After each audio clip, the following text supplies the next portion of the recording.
Bonjour. La chaîne de télévision pour laquelle je travaille, France 2, a diffusé hier soir un long reportage sur les relations entre les producteurs de tabac, les producteurs de cigarettes et les institutions européennes, dont la Commission européenne. Cette émission fait beaucoup de bruit. J'aimerais poser 3 questions et je souhaiterais que les réponses ne soient pas un renvoi vers un site internet ou vers des déclarations antérieures, mais que ce soit de vraies réponses qui sont dignes de cette salle de presse. Ma première question est la suivante. La Commission européenne touche chaque année des sommes importantes de la part des producteurs de tabac. Est-ce que la Commission européenne ne craint pas qu'il y ait un conflit d'intérêts, dans le sens où les cigarettiers pourraient par exemple faire du chantage au financement lorsque la Commission prépare par exemple une directive qui peut leur être nuisible? Mes 2 autres questions, elles seront très courtes. On va faire une à une, s'il vous plaît. Je préfère, si tu veux bien. Moi, je préside la conférence de presse. On va faire une à une. Donc, vous avez posé une question concrète. On va vous donner une réponse concrète. Voilà. Ima, merci. Attends,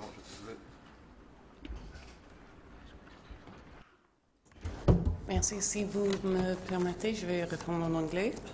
Non, je préférerais en français, si c'est possible. OK. Ces accords avec les manufacturiers de tabac ont un seul but, et ça c'est pour lutter contre le contrebande. C'est une partie d'une grande stratégie que la Commission a pour lutter contre le contrebande de tabac qui coûte aux États membres 10 milliards d'euros par an et qui a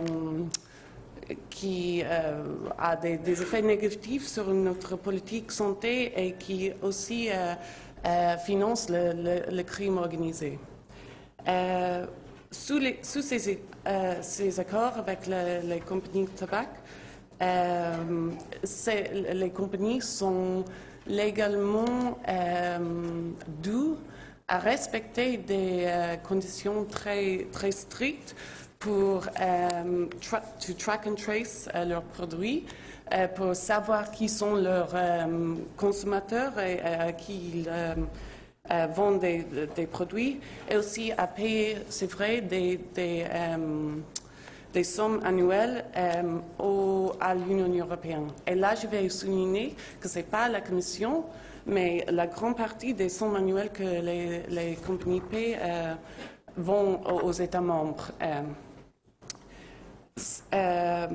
En plus, si on trouve les marques de ces compagnies dans les chaînes contrebande, les compagnies doivent payer encore plus en paiement aux États membres. Là, on publie chaque année les paiements que les compagnies de tabac paient à l'Union européenne dans les paiements annuels, mais aussi dans les paiements de césure. On a beaucoup de preuves que ces accords marchent pour lutter contre le contrebande. En fait, depuis 2006, le numéro de cigarettes qu'on a pris intercepté de PMI, il y avait une chute de 80%. Et ça continue à diminuer.